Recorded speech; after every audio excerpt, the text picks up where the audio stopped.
And welcome to the Redacted Culture Cast. This week is, so let's see, what would be the day that this is going to be a Monday show? That doesn't help out very well for an intro, but that's the way it goes sometimes.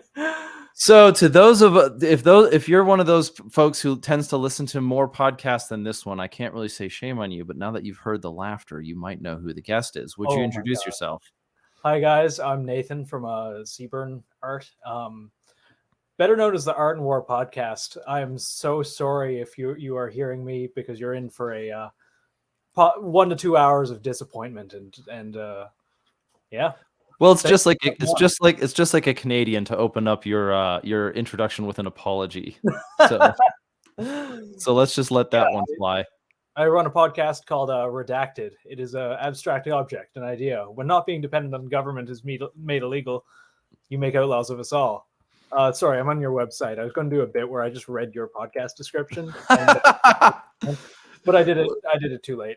Oh my goodness, this couldn't be more fluid because what I'm supposed to be talking about is some people are going to notice that there's new things starting to appear on the website. But I mean, it's that's a very professional looking. You did a good job. well, yeah, Square for everything. it has to look professional, but it doesn't mean we have to be professional, right? But the most important, I'm going to bring this up for those who are watching on. Oh, let's see if I can even do that properly. For those who are watching on the for those who are, let's see, I'm clicking all the buttons. For those who are watching on YouTube, there's a small screen that popped up here showing that. Boom. Nope, that's not going to work. We're just going to get rid of all these. I'm going to actually cut that section out. So for those who are still listening, who are now wondering why there's elevator music so early on in the show,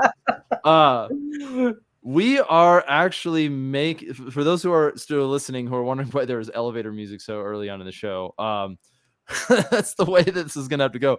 We've put together a skateboard deck for that where the proceeds of this are going towards the Firearms Policy Coalition, or they're going to the Firearms Policy Coalition. The skate decks. Yep, it's the skate deck. I am not a skater. I'm getting started. It's something that I've used recently for like getting out of the house, especially in the COVID time. So I started learning how to skateboard about a year and a half ago. I'm probably worse than when I started, but it is one thing that we saw. It's in collaboration with Orion Training Group. The deck is going to come in a pre-order format, limited release. It's the only deck we're dropping this year, and all the proceeds go towards the Firearms Policy Coalition dealing with the brace ruling. That being said, if you head over there, or we'll stay tuned, we'll get some announcements on it soon, because the date should probably be coming up here, not as in like if this is coming out on Monday, we should be talking about Friday at the latest. We're getting the pre-order started. So stay tuned for that. If you're not interested in the skate deck, season 1, Operation 2 is live. At the time of this recording, the postcards have not yet hit the mail. If you're wondering if you're going to get a postcard, here's how you figure out if you're on the list. 1, if you've purchased something from our merch site, I have your address. Therefore, I can send you the postcard, which starts the process of indoctrination into season 1, Operation 2. If you have not purchased merch from us, or you are interested in supporting the show, hopefully by this time, that was the platform we've chosen. If you want to support the show, supporting the show gets you automatically included in the operations process, and so that should or could be available. You can find that at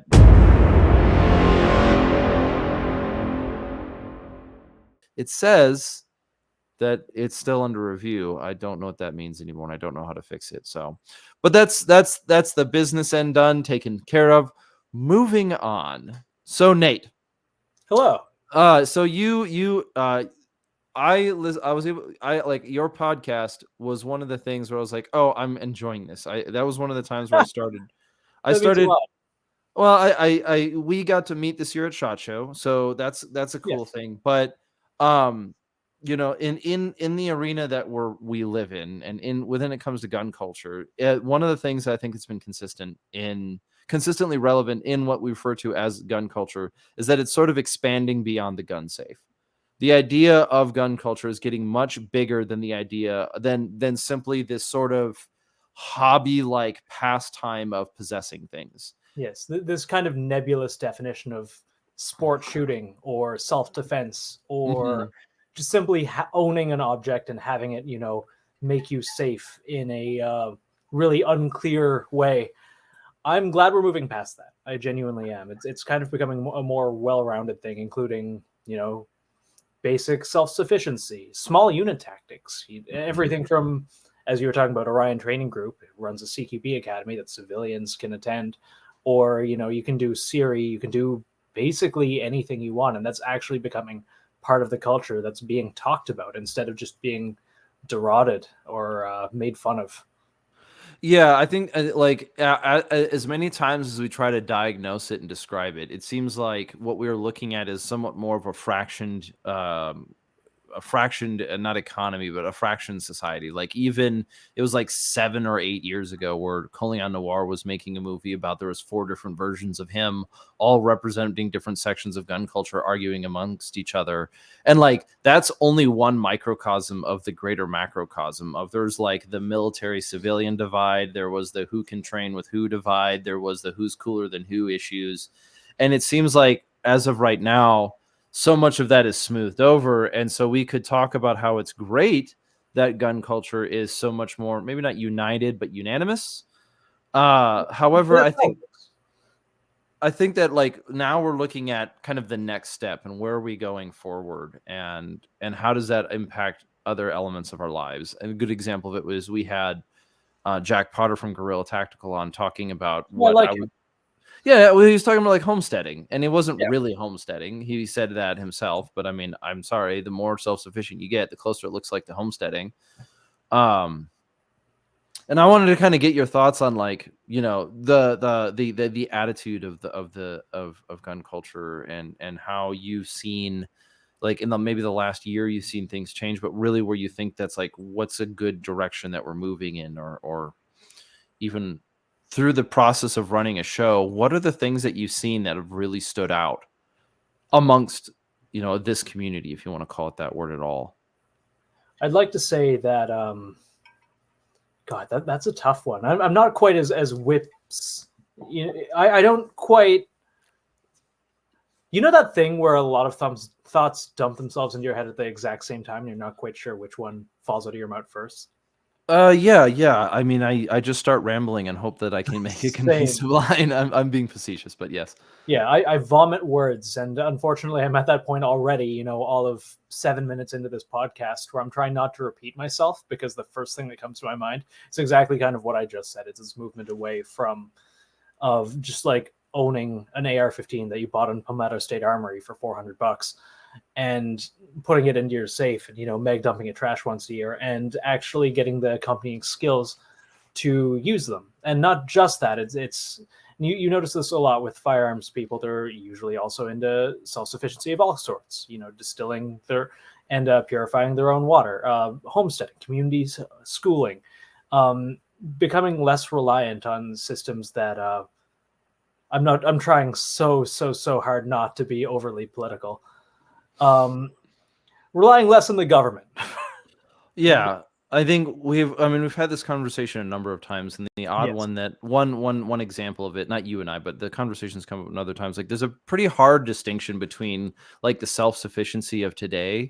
versus the self-sufficiency of the 90s, where like the 90s, it was actually very isolating. Like, I'm going to go into the mountains or the woods, I'm going to build a bunker, I'm going to store 20 years of food, and then when I get my bug out feeling, I'm just going to leave, and quite selfishly wait for everyone else to deal with the fallout and then rebuild everything, and then I'm just going to emerge from my bunker as like the hero or whatever. And whereas contemporary culture, our day and age, seems to be a lot more focused on not being so fragile and how dependent we are on complex systems that we have no real influence over, or Yeah. that we have, little influence over, or even more so, that have great influence over us. The price of eggs has an influence over my life. Yeah. How do I make myself less fragile to the whim of the market? Yeah. Hell, I Hmm. mean, my power bill alone has over doubled in the last year. That's not fun. It's not fun. where I live particularly, we have an oligopoly on power, and it is actually illegal to generate your own and be off the city grid. My average bill last year was about 300. This year, for this month, it was $630, and I have not done anything out of the ordinary. So you haven't like started live streaming 7 e-girls in your basement or something like that? I mean, maybe I have. Surprise! I am the e-girl. That's what I do to fund all of Arden War. That's how I pay my producer. I just Yeah. I sell my used socks on the internet. Okay, I'm gonna very quickly move on because now I'm uncomfortable. Hey, I'll give you a discount. But no, not doing anything out of the ordinary. Mm-hmm. Not quite sure how that happened, but I'm sure it's tied into the same reason eggs are $10 a carton now. Yeah, it becomes one of those challenges where like I know that there are certain things that I have control over and there's certain things that I don't. Yeah. And it's is as never endingly frustrating as it is for there to be no control over certain elements of our lives. It's like I could very quickly get black pilled and very, very demoralized and say Yes. like there's nothing I can do. I'm just stuck here in this hellish world where all of my rights are being stripped away and all of my freedoms are being crushed and all of my favorite video games are being taken over by activists and all my favorite whatever it is, right? Yeah. But one side of gun culture, one thing that I have enjoyed about even the times that I have listened to your show is that I don't dwell permanently in like the wretchedness of it all. There is something to be found, and there's good to be found in what you guys talk about. So Thank you. I have a little motto from a movie that I enjoyed a long time ago. I think it came out in 2004. It's called Old Boy. And that is laugh. Sorry, fuck. I know you don't edit this, so I'm basically going to come out sounding like an idiot. Laugh and the world laughs with you. Cry and you cry alone. And I kind of internalized that. Like I don't see the point in dwelling over things that you can't have any control over. Even if you can have any control over them, think about the people who are pushing these things through. End result of it is entirely yes to make you miserable. A lot of this legislation that's coming through, there is no better way to describe it than punishment. And if you let that actually destroy your day and keep you in a heightened sense of stress or anxiety or anything like that, they're winning. By definition, they're winning. So what do you we were kind of bouncing this around before we got started, and we actually never talked about it in the pre-show, which is kind of where I'm like, damn, probably worked out well for us. But this idea of like demoralization and one element within gun culture, one sort of, let's just call it like a meta meme that's kind of bounced around the different arenas, especially in like the Intel light community, the Intel light side, the different like the different like who's paying attention to what's going on where kind of thing, is this idea of the psyop. Yes. Everything's a psyop, right? Everything's a psyop, and I think that when everything's a psyop, nothing is. Sorry, continue. Exactly. Well, I mean, I think that's a great description of like when psyop becomes the monomania, the single word explanation for all things going on. Yeah. It then ends it can only end in self-destruction. Like it can only end in the destruction of the self. And I don't mean that in like, it doesn't even have to come with violence. It might just be like the abdication of consciousness. You just like, well, I'm done. I'm going to float in my miasma of black pills for the rest of my life. But there are relevant elements, especially in what's going on today. And one of those being like, the question, one of those that stands on my that stands kind of front and center is this brace ruling right now. And the one concern that I have coming forward with the brace ruling is not actually so much that it's going to pass, because people are going to like humans are going to figure it out, and we will. I'm not saying that we have a glorious future ahead of us. It's that, well, it sucks. but Yeah. it's not an unsolvable problem. What does concern me is that it will become, but because of demoralization within, let's just say, gun culture, it will result in the fragmentation of our community or our cultures or our friendships or our relationships, and that all of gun culture, people like you and me, will no longer evaluate each other on the level of friend, ally, and I don't mean that in like the wokey way. I mean that like you're a friend, you're someone that I can trust. To now going, I wonder if Nate's gonna like comply, and then or I wonder if like my friend is gonna comply. And I know friends that are like, now I have a hierarchy of friends where like the least likely to comply versus the most likely is this tower, and I'm seeing it in myself. So I want to hear your thoughts on that. Hear my thoughts on oh god. Demoralization. Sorry, I Yeah, tend to no, like no, it's elaborate. no, it's totally okay. That is rough. I live in Canada.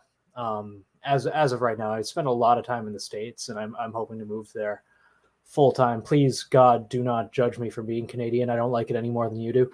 Um, Well, I was South Canadian for a while.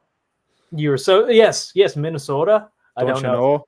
Don't you know? Yeah. Um, and I saw it myself with people who the coming assault weapon bans are like the assault weapon bans are rumored or semi-auto bans are rumored, and people are selling their things right and left. And I caught myself doing it, just like, hey, if you do this, you're a fucking pussy.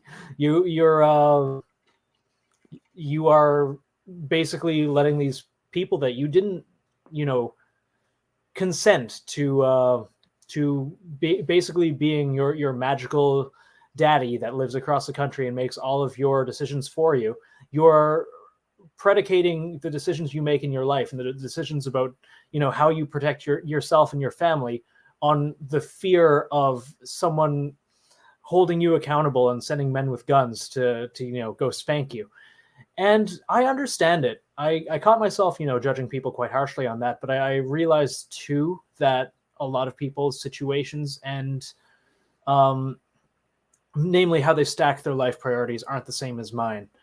And I realized that, especially in gun culture and probably any special interest group, down to God, competitive vaping, knitting, ultimate frisbee, whatever, the deeper you go down any rabbit hole, the more extreme the personalities are going to get. And I feel like a lot of what we get, you and I being as deep into this culture as we are, and most likely anyone that is listening to this, we get a very distilled view of what the overall, like,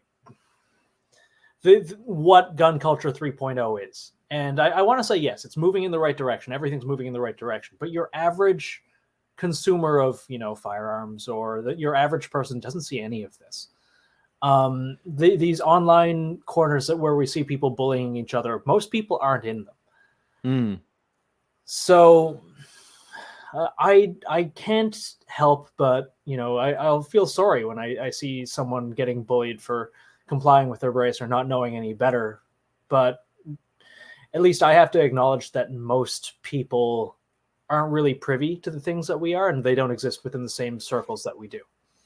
Yeah, maybe one of them would be like levels of investment. And I don't, and this is not, like I've been trying to think of like a different form of a different metaphor or a different model to kind of explain how I think about this growing in this I would, and when I say growing, I mean both in width and depth Yes. of but this growing concept of gun culture. It was like Fred Baker of Counting Coup who was saying I like him a lot. He's yeah, I do too. But his hope, what his idea at the near the end of our conversation was that in 10 to 20 years, this idea of there being gun culture would be irrelevant because it would just be Americana again.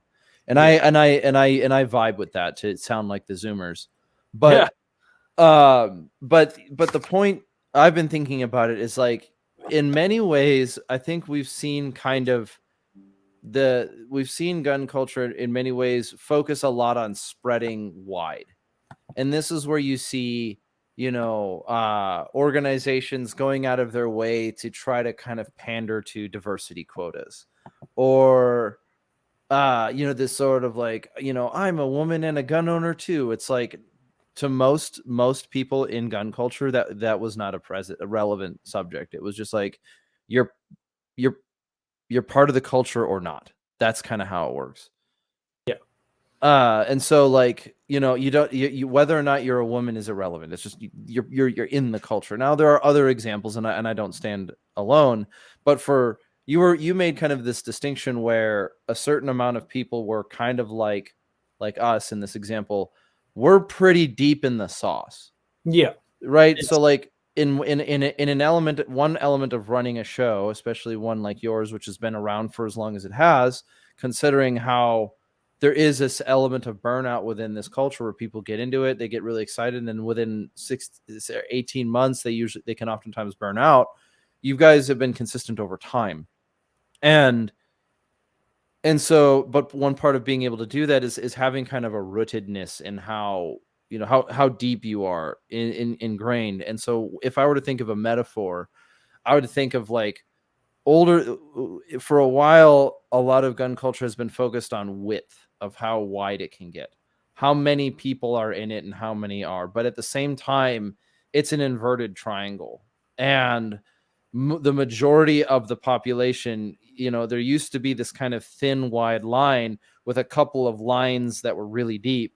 Whereas now it's a triangle where, like, the people who are listening to this show are infinitely more invested in gun culture than the average gun owner was 5 years ago or 10 years ago. The person who listens to your show, they're invested in gun culture, not like somebody's invested into NASCAR. Yeah. And I'm trying to make this commentary just because of I'm making this commentary based on like on the one sense what I feel, but what I see in the people that I interact with is that, like, gun culture, this idea that we're talking about, is so much more rooted in our life, in the sense of, like, it's not a NASCAR thing. I don't have all the logos and the stickies and the like, I don't paint my mailbox Daniel Defense yellow because I'm a supporter of Daniel Defense and I love the team. It's more like, this is just kind of what we do. And I find more people in that camp than in the casual camp. Yes, absolutely.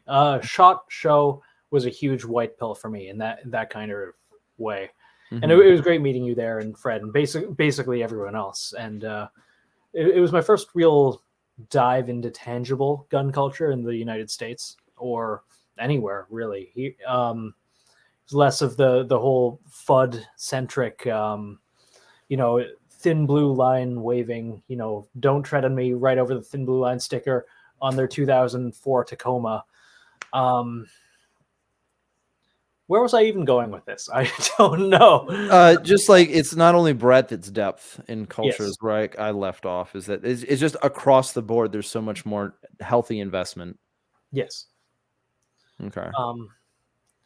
And I didn't really see any of the negative stereotypes that I'm so used to. Perhaps I didn't look hard enough. Perhaps I was enamored in the whole newness of all of it. But you're not the only one who made that observation, and I wanted to hear your perspective on it, coming from, as you produce your stuff, and as we're talking, you do have the Canadian perspective. There's a certain context that provides, but like, what have you seen within the circle of influence that you have, or just your own life, where you've gone from maybe black pill to white pill to black pill, and trying and back and forth, and like, how have you conceptualized that, the optimism, pessimism kind of matrix that is a lot of gun culture? Because it is easy to find reasons to be pessimistic. 100%. I think my answer is probably not as nuanced or I guess the word to be the word to use would be smart. It's probably not as smart as some people listening to this would be hoping for, which are, I just don't like being miserable. I don't like being sad. I don't like this like never-ending loop of Kafkaesque nihilism that a lot of people are always. And I do not fault it at all. I used to be at a point where, the government would make an announcement, I guess our equivalent of the brace rules, or, anything to do with the culture war. And I would get this awful sinking feeling in my stomach. And, I'd message my friends, and it would ruin my day.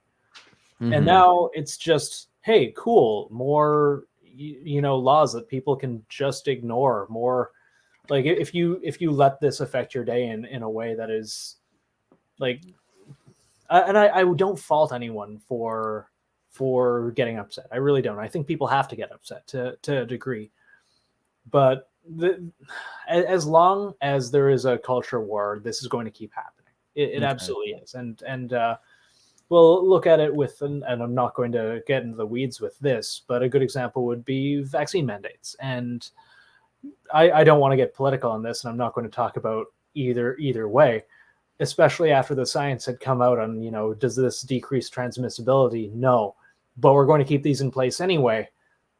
There's no two ways around it. It's a punishment. It's to, fuck the other side. We're going to do this because it makes your life more inconvenient. It's because it makes you into criminals. It's because it'll segregate you from a part of the population.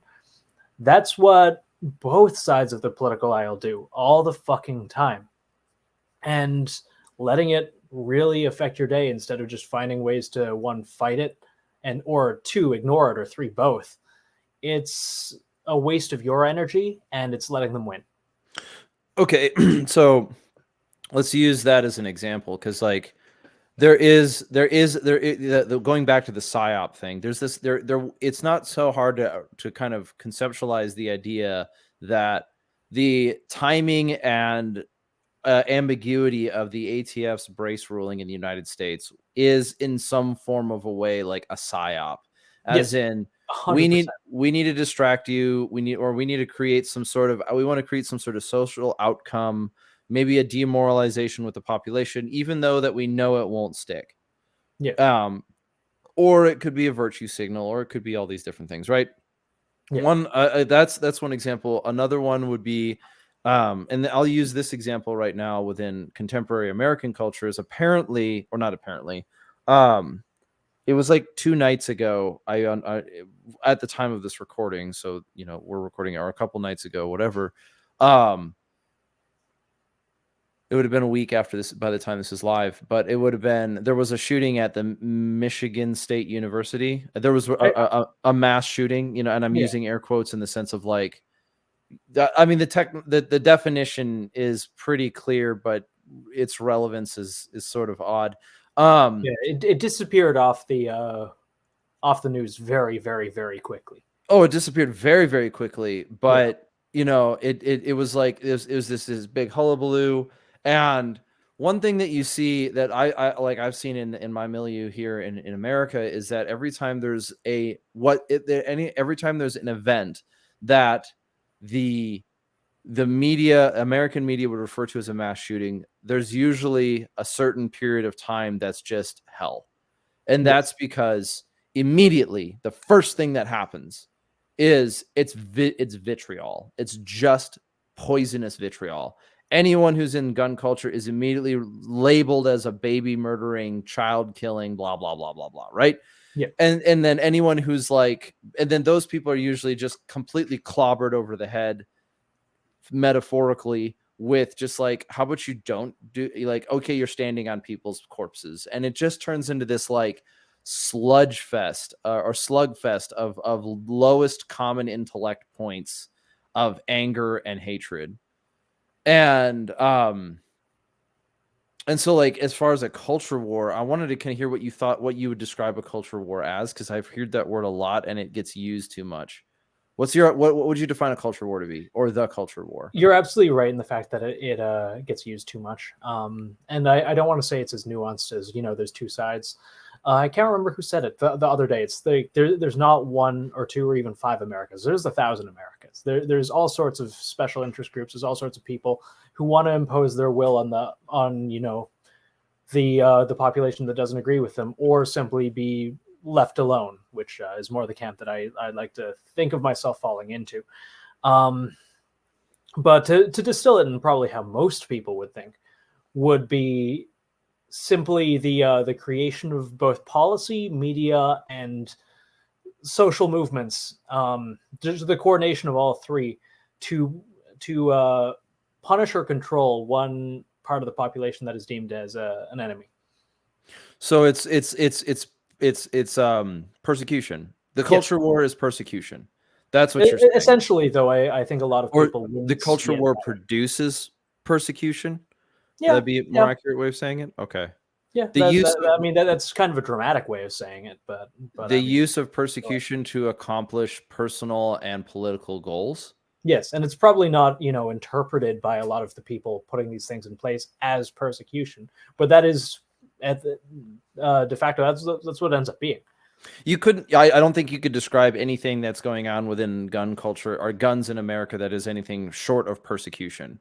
I agree. Like I don't think you could describe it as anything short of just overt cultural persecution in the Yeah. sense of the Brace ruling is the perfect example. The only Yeah, people that's that not making anyone safer. That's not changing anything, and they the know only that. yeah, the only people that it affects are the convenient political enemies of the characters who are involved with setting forth this ruling. Yes. It's a very clear form of persecution. It's going to Yeah. make your life living hell to deal with our administration for our ends. Yes. So yeah, I remember I had a tenant a while ago. By that I mean, over COVID, and I got along with the guy a little bit. He was very, staunch, probably authoritarian liberal. But and when we didn't talk about politics, we'd get along more or less. And one day I really had to ask his opinions about things like this, and things like the brace ban, things like putting policy into place that didn't actually statistically change anything. What is the rationale was for that? And obviously, this is an anecdotal example. This is one person of many, but I really wanted to at least get one person's actual mindset. He's a really intelligent guy. He very eloquent, spoke well. He had opinions, quite a few. And while I didn't agree with him about basically anything, I really wanted to know. And his answer was, well, these cosmetic features, things like that, these are enjoyed by a certain portion of the population, which skews racist. They skew so, and it's all these talking points about the alt-right, these nebulous, invisible bad guys that are more likely to like that. And our conversation continued, and I was asking, well, hey, isn't that on one end punishment, but on two, you are simply trying to control part of the population with policy, even though you know that it doesn't actually do anything. What is the point of it? What's the end goal if you know it's not going to actually make things any better? And that's exactly what he said. He was trying to stomp out the culture, stomp out the idea of people actually getting into it, because in his head anyway, there's a distinct correlation between domestic terrorists. Again, put whatever definition of domestic terrorist you want. I'm pretty sure you can be called that for anything now. no, according to Barbara Walters, Barbara F. Walter. Yeah. According to Barbara F. Walter, who is the author of How Civil Wars Start, whose self-avowed statement is that she's a prominent component within a think tank that addresses civil war across the world. All that's necessary to be considered a militia violent extremist is own a gun and go to church. Really? You're a part. Well, and this is not. I am not. I wish I could say that was hyperbole. It's not de facto what she stated, but the way that how she writes her argument is that you have to have some form of commitment to a community and be and train in a firearm. And so, like, if you're at it, you have any loyalty to anything other than whatever she thinks is you should, like a church, a community, that would you go hang out with your friends, your youth group, or not your youth group. Geez, that sounds weird. You go hang out with your men's group or your church, your Bible study or whatever, and you also carry a gun at church because you're concerned about threats in the area. Now you're considered a militia or an extremist that harbors the potentiality. Maybe was it Barbara Walters or was it? Yeah, that was Barbara Walter. So yeah, Barbara Walter, not Barbara Walters, the actress. Yeah, Barbara F. Walter, author of How Civil Wars Start. And that was just the weakness of the argument. And now there are good things that she says in the book, but one of the main challenges is that whether or not Barbara Walter is capable of recognizing it, she is so overtly consumed by maybe it's a bubble. Maybe she might exist so deeply in an echo chamber, but her ability to form realistic definitions and understandings of the world is basically lost. Yes. She exists within a fictional environment at this point in time. And what I hate about that is a lot of these people who exist within fictional environments guide policy, and people, because of this policy, people will, be arrested. People will be killed. Mm-hmm. Yeah, I mean the classic example is the opening chapter and sort of the story that provides oomph to her argument was the Governor Whitmer plot in Michigan, which turned out to be a hoax. Yeah, 13 out of 15 were informants. Exactly. So you're like, was it 13 out of 15? I thought it was like 7 out of, I don't remember. It was, but like some of them were some of them were even what is it? Not released, but absolved of whatever the word is. They were not, their charges did not go through because the jury said you can't punish this guy for doing what he was told to by the government. Yeah, that's entrapment. It's entrapment, the very definition of entrapment. But that was the source of, that was like the motive of her argument of like, this is evidence that the right is trying to do civil war. It's like, you're so, and she's better off of a reader than someone like Malcolm Nance, who's, most likely to commit war crimes on the shelf right now. So yeah, love the guy. Don't really, but sorry, that was a big diatribe. I shouldn't have gone. No, you're totally okay. I enjoy it. You've heard my show. It's 80% diatribes. It happens. So the question that I was going on with this one is, like, how have you seen, like you said, you face demoralization by basically saying no, like kind of denying it. Because it is just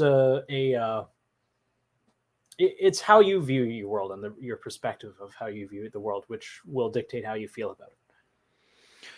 There's a certain amount of duty that's going to be required to, like, sometimes you may be demoralized, but that doesn't mean the right thing shouldn't be done. Like, do the 100%. Right thing. I heard a quote recently, and it was not like a serious one. It was just one of those like Instagram scrolly moto things, I guess. And it was like, even when you're tired, do it when you're tired, kind of thing. Even when you're depressed, do it when you're depressed, or something like that. It's just this sort of repeated mantra of like, don't let your temperament at the moment be determining over whether or not you do the right thing. And I was like, it sounds simple, but over time, I think that makes sense if you can integrate it into the right time. Oh, I need to be doing the right thing. I don't feel like it, but I should. Yeah. So I absolutely agree with that. Mm-hmm. Well, I think this provides kind of a segue too, because we were talking about, like demoralization and psyops, and we started just briefly getting into the AI conversation. How do you want to broach AI? Because I think there's like, there's kind of 3 things top of mind right now, but there's 3 things that I've been interested in having a conversation with you. And one of them was the idea of like looking at demoralization. Mass formation psychosis is another word that's used. The sort of Yuri Bezmenov argument of like, you're going to demoralize the population. You're going to demoralize the population. Another good book, sorry, we'll get into that later, but you'll demoralize the population through, and then you'll kind of break down complex systems. And you could say with what's going on in our country right now, that's happening right before our eyes. But there's a lot of weight that gets attached to said statements that is usually used a little bit too flippantly for my tastes. AI, go. Yes. I have made this statement probably 2 or 3 times already, but I find it infinitely ironic that, back in the 70s and 80s and 90s, the prediction for AI was AI-based automation would take over the mundane aspects of our lives, just so we could, reach a new era of enlightenment through the arts and music and everything, and it would help bolster human creation. But instead, we're seeing the exact opposite of that, where it's taken over art and music and writing, so we can focus more on our 9-to-5 jobs that pay I don't know, $10 an hour so we can spend an hour worth of wages on a carton of eggs. That is witty. I like it. I have not thought of it before. I've not thought of it that way, but it did the exact opposite of what it was predicted to do. Yeah, I'm sure that, it's a tool. It's like all others. And especially as an artist, and I work in the art space, and I've seen how it has affected me negatively. When AI art became mainstream, I saw clients that came to me quite often switch to AI art. I can recognize it. It's not particularly hard to recognize when you know what you're looking for. Eventually, it will most likely pass that stage as well. But I've seen so many. The month where it became very mainstream and everyone downloaded Lepsy and Wonder and all of that. Normally, I'll do between 10 and 15 jobs in a month.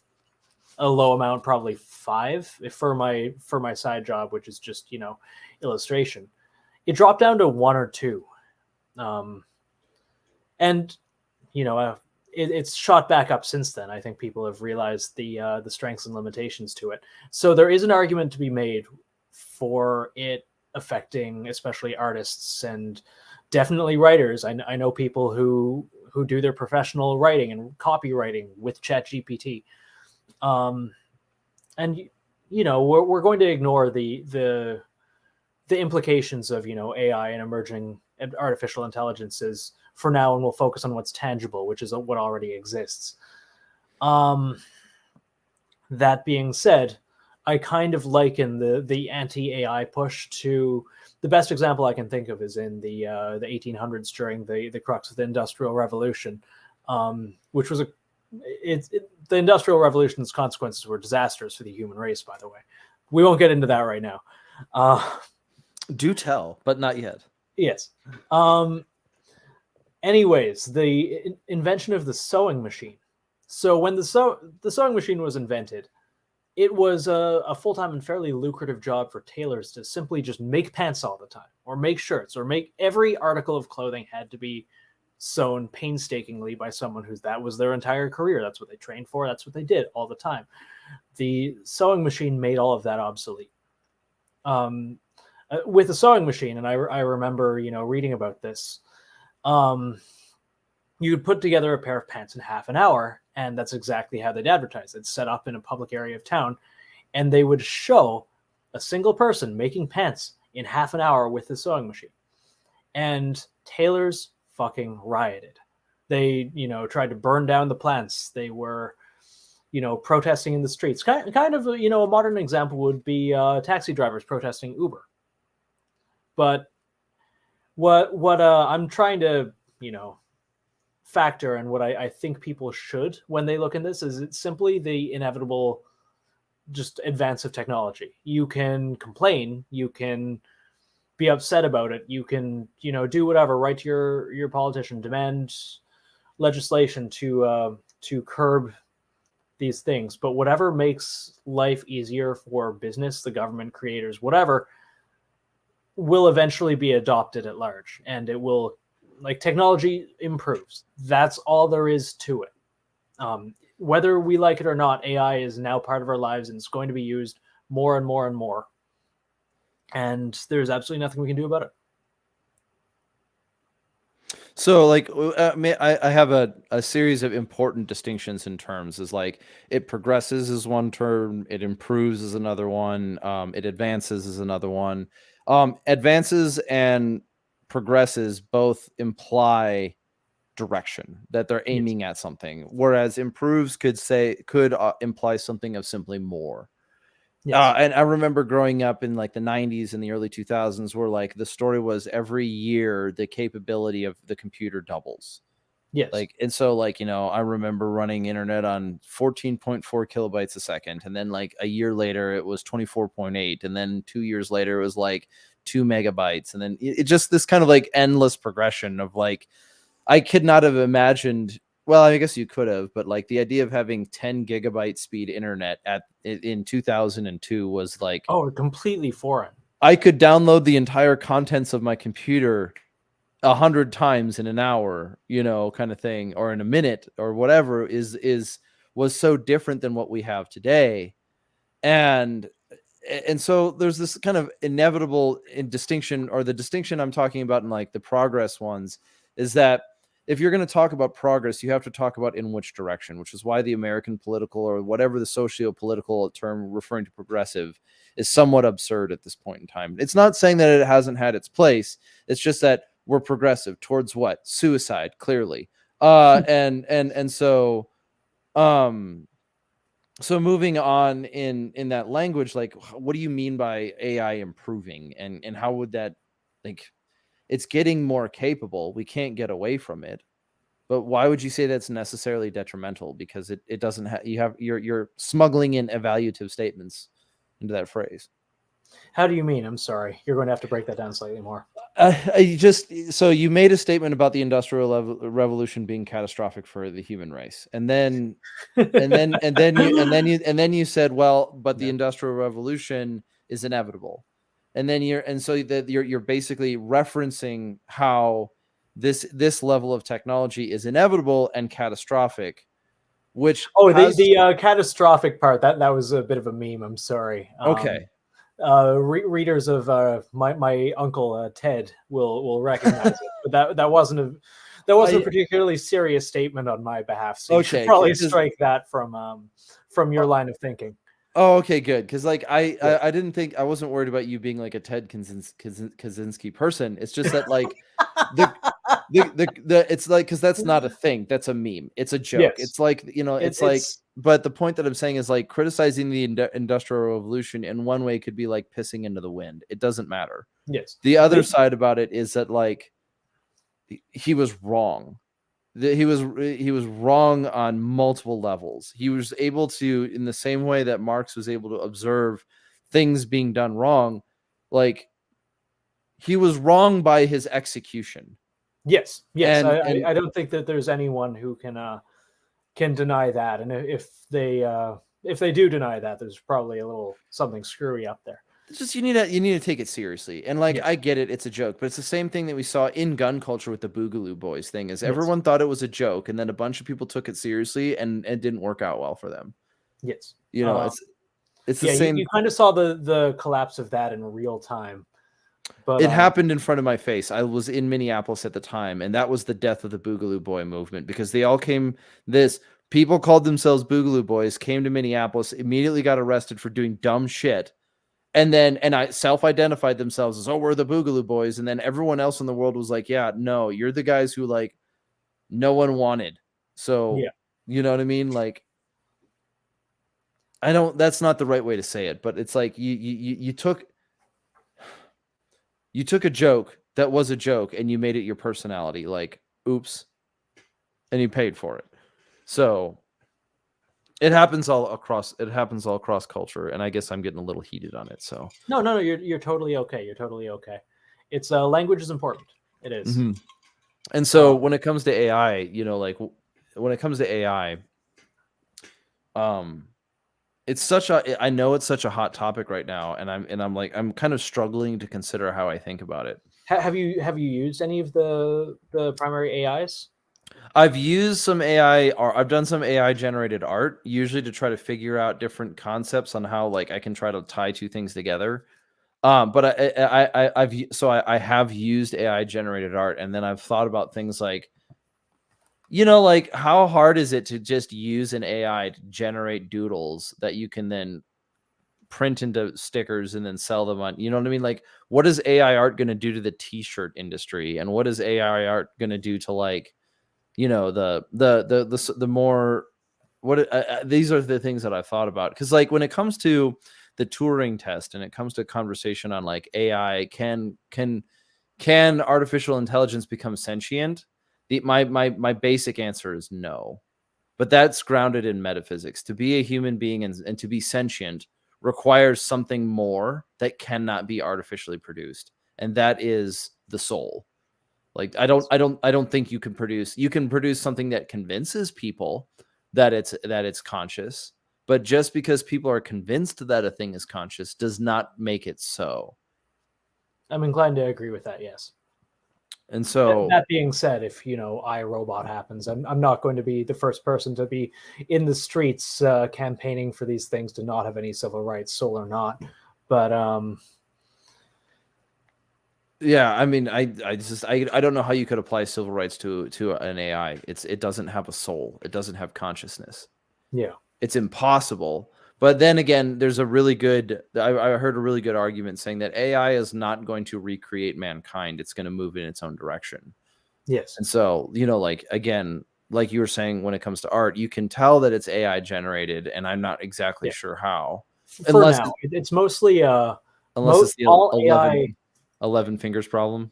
Yeah, is 4 or 11 fingers or whatnot. But Hmm. most AI art is derivative of. Obviously, there are going to be cases where you can't tell. Hmm. There simply are, but it draws on existing pools of existing artists' work. Hmm. If you put a bunch in a room next to each other, um, I can probably bring up an example. This doesn't work. There's no visual aspect to this. Never mind.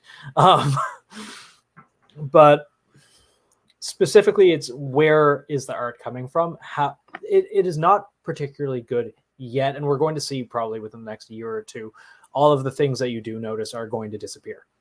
Certain ways, the light will hit something.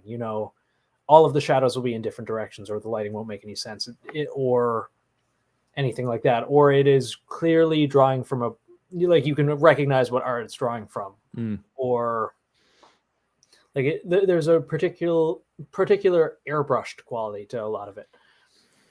It's interesting to see, especially letters. Letters or text are a big one because it hasn't figured that out quite yet. Because it's processing things as a picture, not actually as anything that can contain information. Something that I worry about, not to draw us too far off topic, is how AI now is very particularly being guided in a way to push a certain set of politics.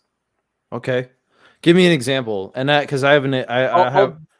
I'll do even better right now. I'll pull up ChatGPT. Hey, ChatGPT, write a poem about the AR-15. Mm-hmm. Then it's gonna think about it for a second. That's interesting. Okay. Um, Because I mean, actually, writing a. I tried this.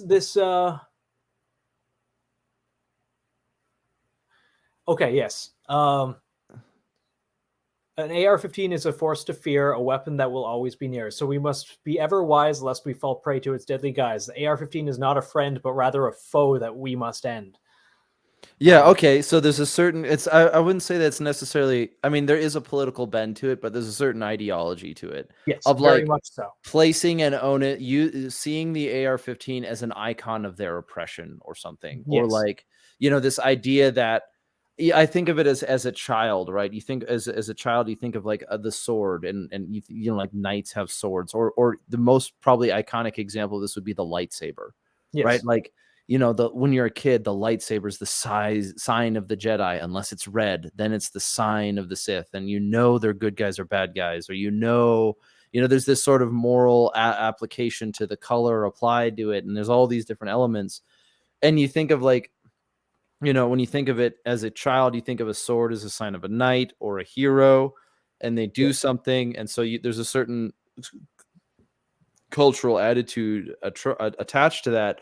But if you could even imagine yourself living in an environment where a sword shaped one way was the sign of the good guys, and a sword shaped the other way was the sign of the oppressors, because all the oppressors carried, let's just say, curved swords, but straight swords were so you could see this, like, all the cultural relevance baked into the cake of the idea of the sword.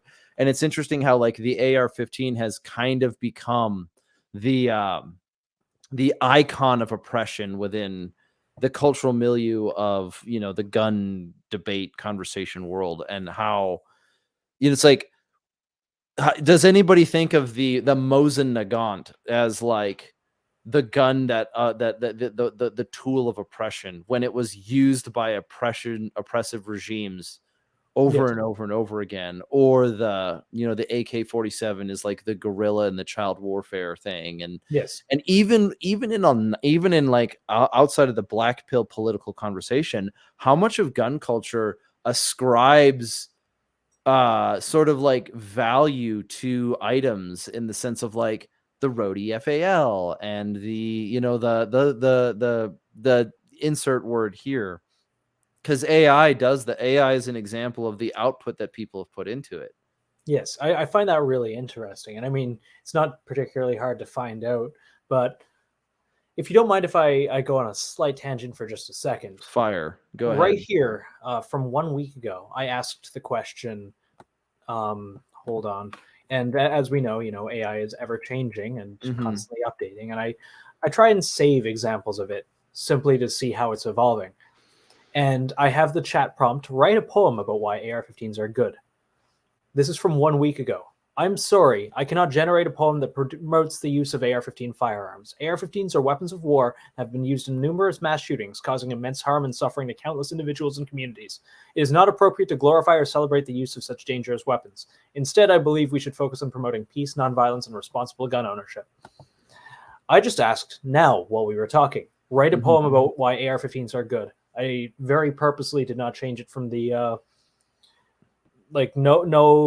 not No even a jailbreak, no Dan protocol, nothing. no. Okay. Virgin question, no prompt before it. Even the capitalization is the same, no question mark, whatever. Mm-hmm. Today's answer: as an AI language model, I do not hold personal opinions or beliefs. It is not my place to take a stance on a controversial topic. It is important to acknowledge that while AR-15s have many perceived advantages as a firearm, it is a subject of significant debate in terms of public safety and its potential for misuse. As such, I am unable to create a poem that expresses a view in one way or another regarding AR-15s. That's interesting. So it is saying that this is the controversy.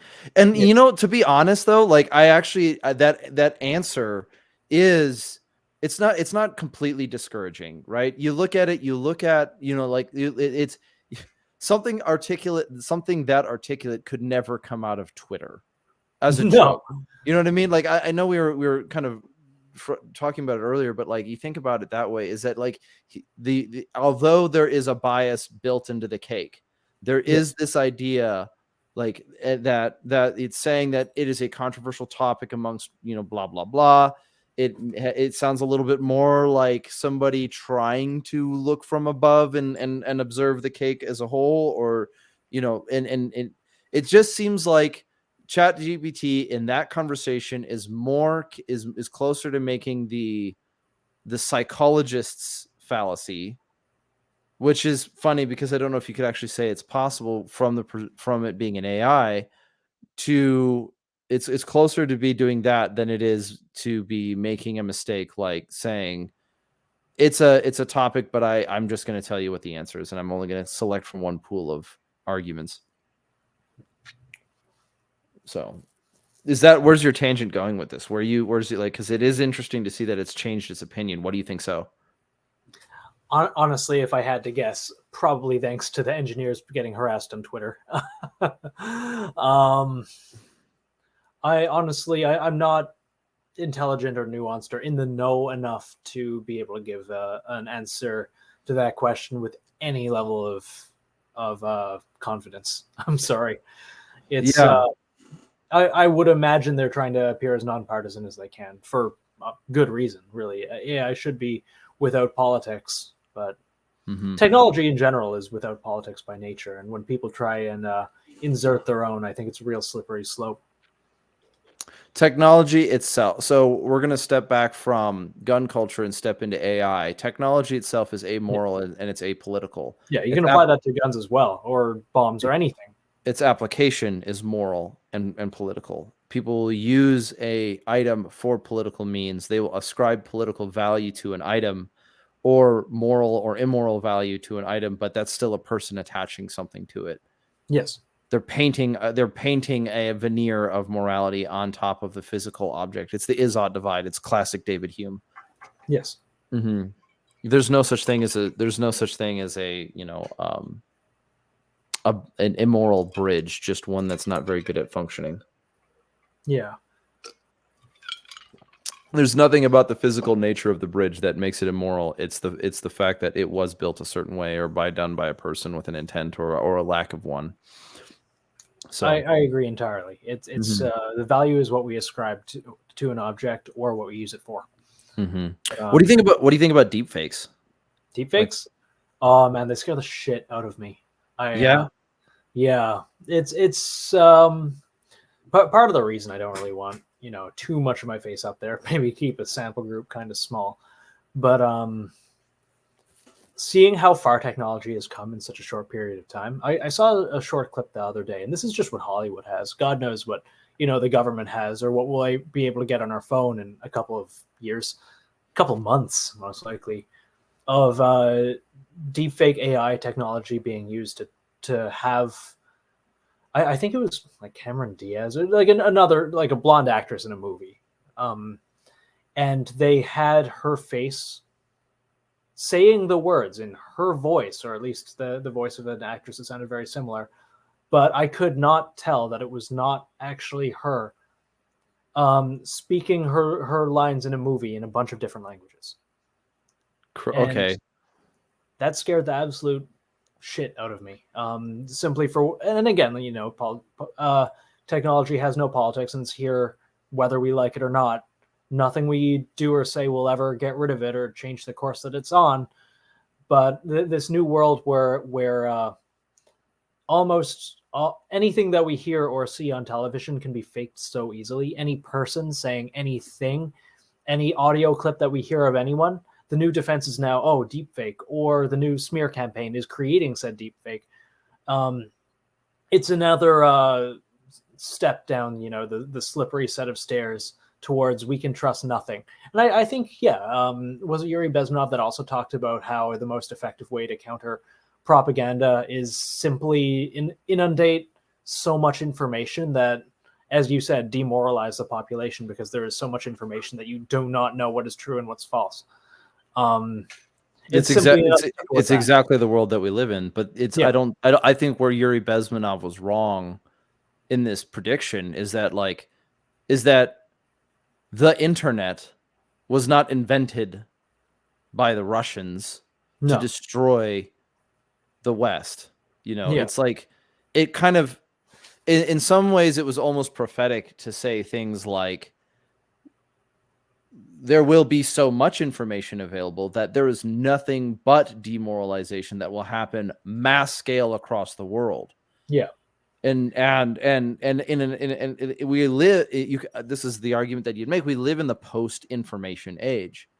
yeah, We don't live in the information age. We live in the post information age. The modern age, the postmodern age the postmodern age was a reference, or required a reference to the modern age to even be a definition. And it was the modern age was the emphasis on rationality, and the postmodern age was the opposite, the rejection of rationality in complete support of perspective. And so the period of time referred to as the Enlightenment and modernity was the time where the cultural understanding, the cultural zeitgeist is not the right word, the paradigm, quoting Thomas Kuhn, would have been that the focus was that there is objective knowledge that can be achieved, and it can be achieved through rationalization. And the rejection of it, postmodernity, was there is no such thing but truth. Perception is reality. And so information age, the availability of information will drive us into a new era of enlightenment. The rejection of that is the post-information age. There is no such thing but that is true, or it is unknowable because the sheer amount of information made available to us. And that, I don't, whether or not that's terrifying, it's the world that we live in. And so access to information is not the same thing as the ability to evaluate it. I absolutely agree. Mm-hmm. Perhaps it'll create perhaps it'll, in the sense of gun culture, it's exactly what we're looking at is we've seen actually, perhaps gun culture is the shining beacon in our society that has rejected post information and said, because like you look at it, even your talk, even the way that you described SHOT Show is we need to be able to get over this problem, and that Yes. is, the information divide of, it's not really important whether or not you like a 14.5-inch barrel or an 11-inch barrel. No, it's well. Don't you know a 14.5 shoot mo beta? It has the best terminal ballistics when you're, I'm being very facetious here in terms of, like, these arguments don't matter. They don't matter at all. They have relevance, but it's not Yes, cultural relevance. It's I not agree. it's not the thing that brings people to the table, Yeah. and so that is a long-standing conversation. It's such a, like, the deep fake thing. So I have an example of, like, this is the storyline, like, the thing about deep fakes that kind of brings the forefront. The thing that I'm concerned about deep fakes is this one, is that in 2020 I lived in Minneapolis, and there was this thing called the Umbrella Man conspiracy. And what the Umbrella Man conspiracy was is that we were at the third, I was able to be at the third precinct, not inside the building, but in the vicinity of it, with a camera, kind of trying to see what was going on, because essentially when the third precinct was burned, it's a little bit like, I'm not trying to dox myself completely, but what I am trying to say is that, like, there was a certain amount of relevancy, or we wanted to go see what was going on. We wanted to see, like, kind of separate fact from fiction, myth from reality, because a lot of things were starting to spew out of, like, it's all people from out of the state, it's all people from the state, it's all this, it's all that, bad actors, facetious actors, whatever. Well, one of the questions that got raised that regarding the George Floyd riots in Minnesota, it was who started the AutoZone on fire. Because there was an AutoZone, it was like it's like car parts mechanic, whatever, not a mechanic shop, that lit on fire. That was across the street. If I remember, it was across the street or in the vicinity of the third precinct. And the question, and what was happening was, the people who were burning down the city were saying it's not our fault, somebody else started it. And that's kind of like, well, there's a certain ethical dilemma there, but there's to give them less of a straw man, more of a, or more of a sturdy argument. There were pictures that were sort of released through Facebook and whatever, that captured a very suspicious looking man while there's this protest going on outside the third precinct. There's this very suspicious looking man who's, like, wearing a gas mask, has an umbrella, head to toe in black garb, which could have very easily been construed as, like, Antifa in the area, or a bad actor of another sort. And this man was deliberately trying to obscure his identity, and then he, like, supposedly, according to these series of pictures that were released, like, smashed the window, threw something inside, and then, lo and behold, not too long later, the building goes up in flames.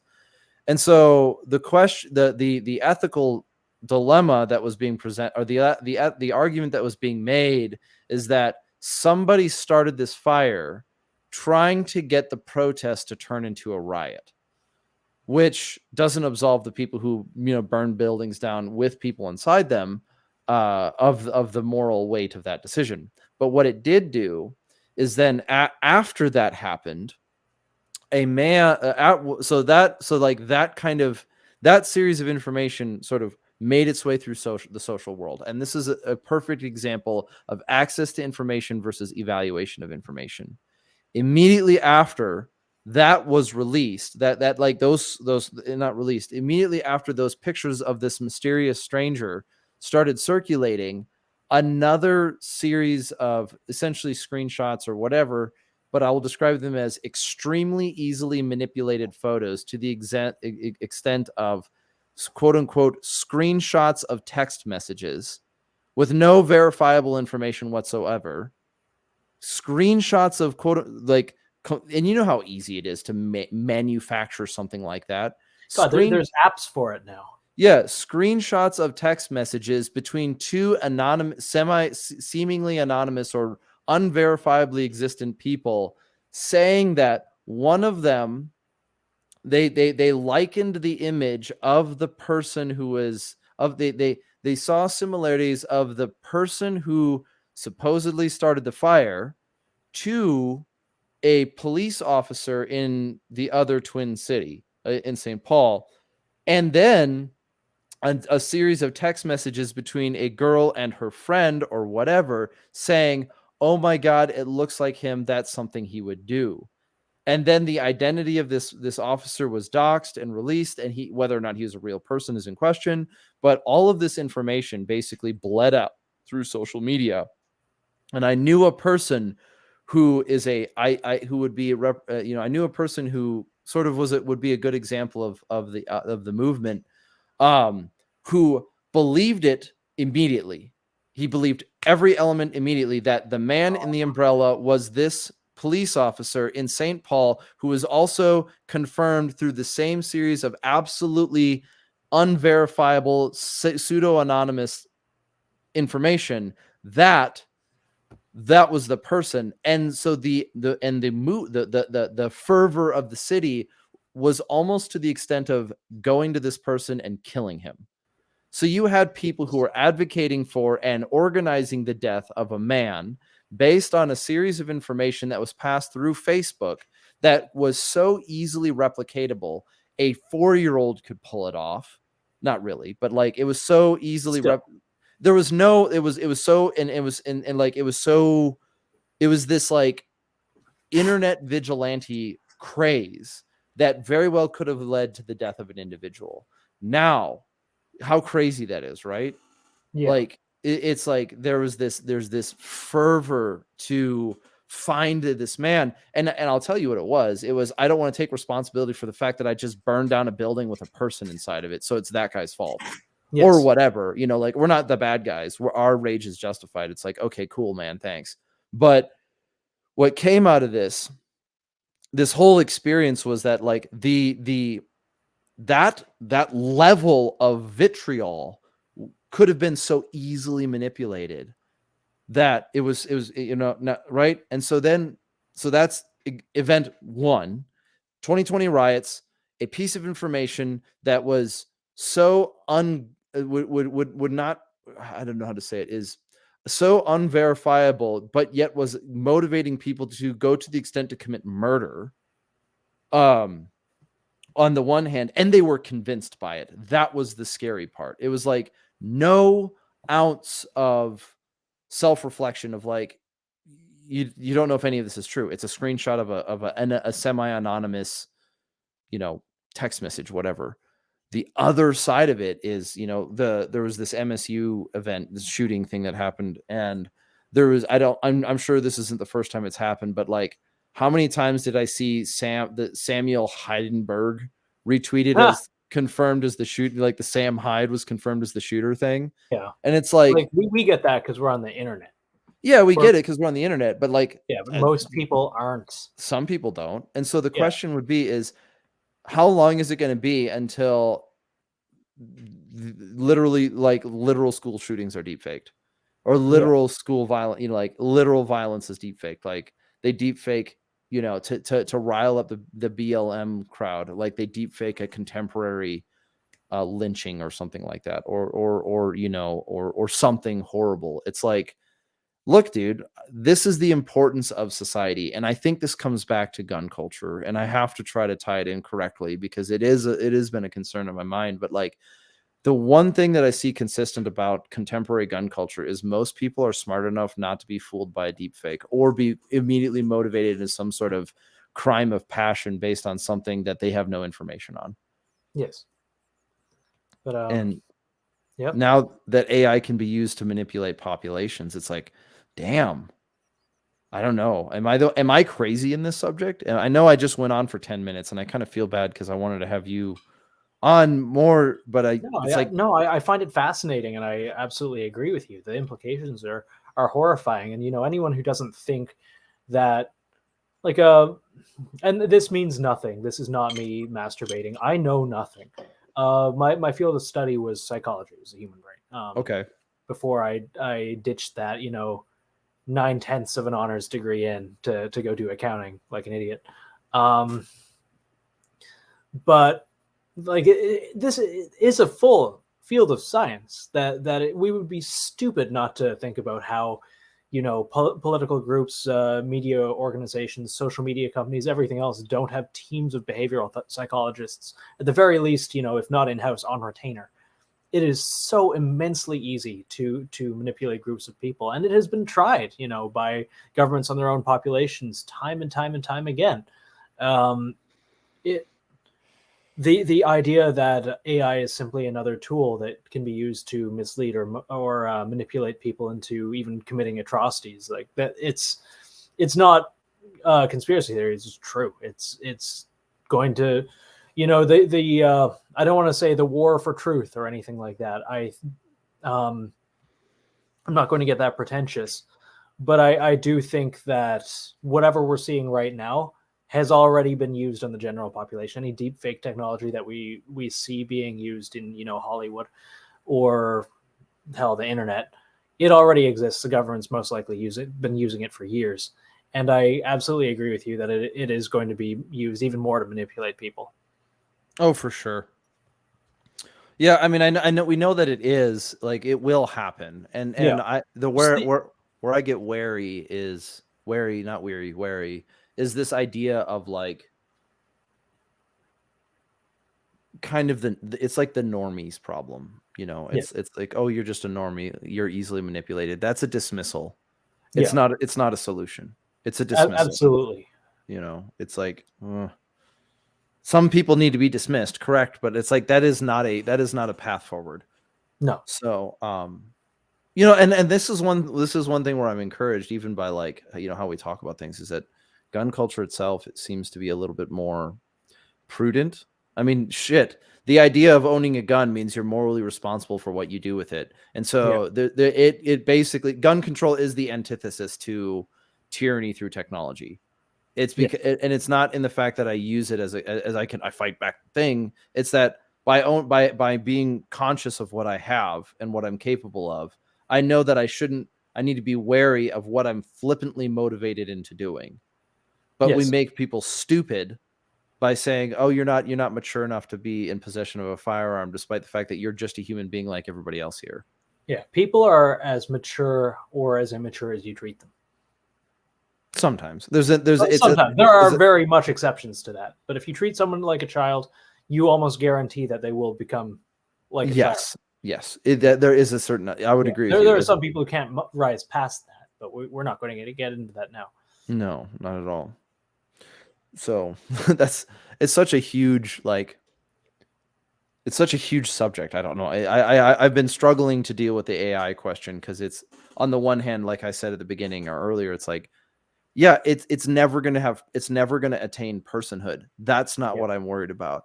What happens when somebody's using AI to write a catastrophe that is going to, and then equally distribute it amongst populations, so that each one of them is simultaneous. I mean, it'd make a great sci-fi movie, but, like, yes, the evil villain creates a deep fake that is distributed to all of the appropriate peoples, that particularly motivates them to act in opposition to each other. And then the great country of West Anglia destroys itself because everyone thinks they saw what happened, and they're so convinced by the deep fake that they go to fight each other. Yeah. But it's a story for another time. I should get into fiction writing. But I like it. I like it. Mm-hmm. What do you think? Do you think so? Here's a segue that comes in the form of a question. Of course. Do you think AI technology, whether it's in sort of design and the art and the physicality side, so like AI art to AI 3D rendering, will have any impact on the 3D printed gun community? That's a good question. As of now, no, I don't think. Again, there's probably someone sitting in their chair listening to this being like, fucking idiot, already has, AI generated 50 variants of Glock 19. But as it stands, no, I don't think so. I mean, not like learning algorithms or anything that we typically think of as an AI. I think technology for GunCat and whatnot's getting better. The the engineering simulations and everything else are getting better. The technology is getting more streamlined, but as it stands, probably not in, at least in the ways that I understand artificial intelligence. Yeah, that's it's sort of asking a very pinpointed question when Yeah. the answer is sort of you can only understand I can only make predictions in a broad brush of like I think it might move in this general direction. Yeah, I haven't seen any AI generated CAD as of now. Hmm.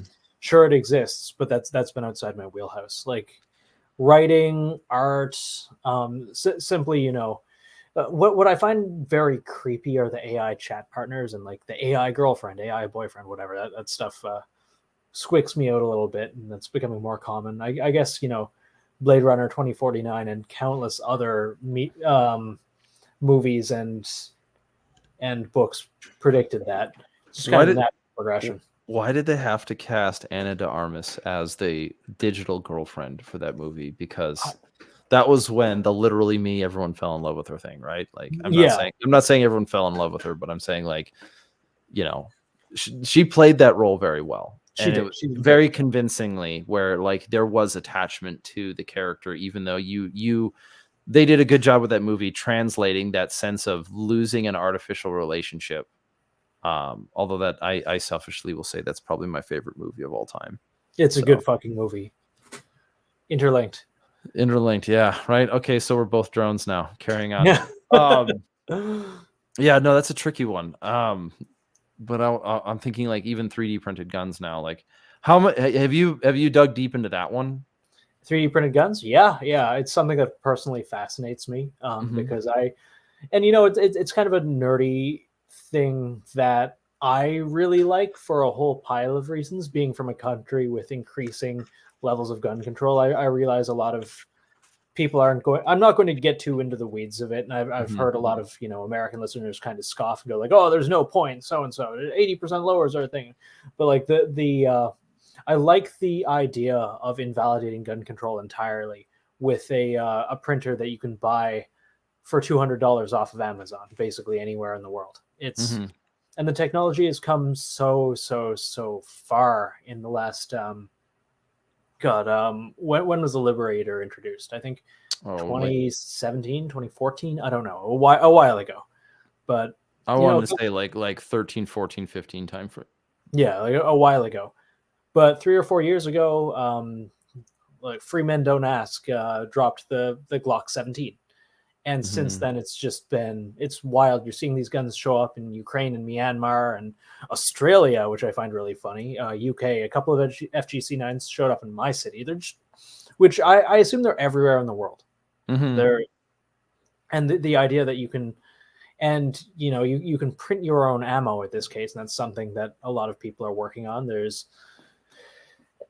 We're at the point where there's pump action grenade launchers. There's rocket launchers. There's Jonathan Wild. I'll plug him here a little bit. Wrote a book on how to make a Panzerfaust and a Flaggerfaust, and he's working on one for that Vietnam era 4-shot grenade launcher. The one Arnold Schwarzenegger has in the movie Commando.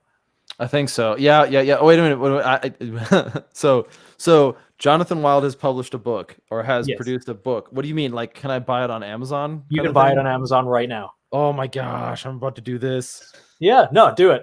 It's not as easy as it looks. Like No, there's some certain parts. When I say DIY, that part's not entirely 3D printed. It needs no. a little more to it. But the whole point is you can make it in your garage. Yes. Well, it is not too much to say. It's not too hyperbolic to say is that like, tube is tube. It's a Yeah, gun. It's right. And so like, it is not hyperbolic to say that you cannot actually stop the signal. Like if somebody you wants to can. do it, you can There only. are fully 3D printed AR-15s now, and when I say fully, I mean like upper receiver, lower receiver, stock handguard. Okay. Clearly, you still need a barrel and a bulk carrier group and a fire control system and all the little bits and bobs, but it's a hell of a lot easier to get those than it is an upper and lower receiver Yes, I mean it's easier in many places. It is sure, in sure, many sure. many Oh many yeah, yeah, places. yeah, yeah. The parts that you need to finalize it, the bolt carrier group and the Yes, absolutely. Yeah. Those are easier to get than a serialized item, which then would argue that serializing everything would make it different. And the answer is Yeah. probably not. Probably not, because the FGC9 uses, a piece of machinists, just a chunk of metal. Yeah, I mean, what are you gonna have you're it's a band-aid. It's a cultural band-aid. Yes. You're trying to solve a cultural problem with a mechanical problem, and you're not doing it right. It's the same thing as like is this it's probably the same ethical question that runs into with medication. It's like, Yeah. if you have a problem with the soul, you cannot medicate your way out of it. But Yes. medication can help you with some of the symptoms so that you can address the root problem. I like that. Hmm. That's very true. Hmm. That was like, coming from special operations. When I say that, I don't mean it's authoritatively. I mean it contextually, saying there were certain times where the attitude was, don't take the thing unless you're weak, and you're like, Yeah. that's not the point. The problem is I'm That's solving it. absolutely not the point. And so many things, like don't take the antibiotics for that infection. Don't take anti-inflammatories for, that tendinitis or something similar. Hmm. It's, you know, this attitude of, don't do this or you're weak can lead people to hurt themselves significantly worse than they would have otherwise. For sure, for sure.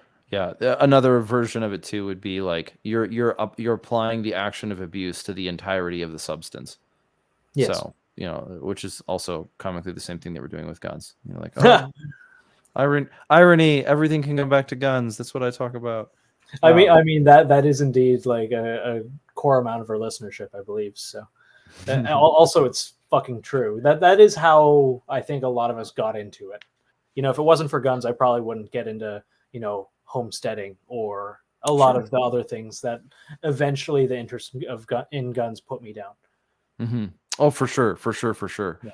Um, Yeah, no, I mean, absolutely. Like, the interest in the thing is like it kind of goes in many ways. I think it does go back to that concept of the sword, of Yeah. like, as a child, you might imbue a certain amount of, say, virtue or values or symbolism into an object. But then as you get older, you recognize that symbolism points to something. It doesn't actually produce the thing. Yes. So possessing a sword does not make you a hero. It's the hero uses the sword to do what is heroic. And the Yeah. same way of gun culture is like we might see that, like, oh, all of our action heroes have the gun, but then we realize, no, it's not the gun that makes you the hero. But that is an important cultural distinction that we even meme about, in the sense of like, oh, AKs are for survivalists, and M1 or Mosin Nagants are for communists or something. It's just whatever. It's a propaganda. Yeah, it is. It Hmm. is. And I remember, 10 years ago, the AK was a symbol of the bad guy. And now Sure. it's the AR-15. I find it really funny. I really like movies and television and just, watching them, how they're made, all of that, the creative aspects that go into it. Hmm. And seeing now, I saw a meme a little while ago that sums it up really well. And it was just, a chart of 9 different guns and what kind of person has the gun. Like, the henchman, wearing all black tactical gear, always has the G36. Yep. Now it's like hey, we want to show a guy who's good with guns and he fights the government, so and so, but we can't show AR-15s are good, so we give him like a Savage 308 in a Woodstock. Do you have the meme pulled up? Do you want to do I don't. I wish I ah? did. I saw it. I think. Because I'd love to do it, because when you were talking about the henchman, I was like, he's gonna have a G36, isn't he? And you're He's like, going yep, to have exactly like yep, already. He's going to have a G36, and yep. what the government kill squad had and whatnot. I think I pulled up my Instagram. I'm 90% sure it was on the meme cage PS90 King, Okay. but The that would have been a while ago, so you're gonna have to scroll. we'll let it go. But like, what is Yeah, not today. This is not for you to do right now. But yeah. if So anyone like, listening to this is interested and autistic enough to chase that up, yeah, I don't know. I have a personal gripe against the P90. I'm not a big fan of it. oh yeah. Oh, funny enough, that's something that you can 3D print now. And when I say that, I mean like from scratch. I think I'm gonna go get a 3D printer and prove myself wrong. I don't. I'm not saying I'm saying Yeah. I don't I'm not saying I hate the P90. I'm saying I don't like it for any practical reasons. Just It's kind of a meme. We had Ivan the Troll on one of our episodes. He's is one of he the primary gun CAD guys. is he actually a troll, or is he He might actually be a troll. He didn't have his camera on, so I can't really, go or I can't prove or disprove that. But he talked about the 3D printable P90 and a couple other things, and how 5.7 is the worst caliber that was ever invented. And I'm not going to get too far into that, but I think he shares your sentiments. it's like it looks like something that looks really good on paper, but once you try to execute it, it just doesn't. Yeah, That's like the whole feeling I get from it. You're like, not a, it's okay. I think there's like one acceptable use case for the P90, and Space. that's you have to go through the Stargate and fight the Goa'uld. Yes, indeed. Space. Space. Guns in space. I really want I know I know we're not supposed to talk about guns or gear or get into the weeds about all that again, but that like That's what we're here for. Keltec's KSG, the one with like the 30-inch barrel, I want one. It looks like something you'd see like in Jinro or something in space. It's a space gun. It makes no sense. It's a duck hunting shotgun that looks like you're going to be fighting aliens, in like hanging out the side of your satellite. I don't know. So I mean, so the KSG was when they had the two feeding tubes on the bottom. It was the bullpuppy shotgun looking thing, right? Yes, Yeah, we're not. I'm and they made a long barrel version of it. they made a long barrel version. I think I've seen this because I remember when they started making a couple of. I remember when it came out, and the KSG is one of those guns that I've just wanted to have since it came out, but I have never bought one. They're fun. I've shot them. No, I've Yeah. shot them. But and the long and short answer is I just kind of want one.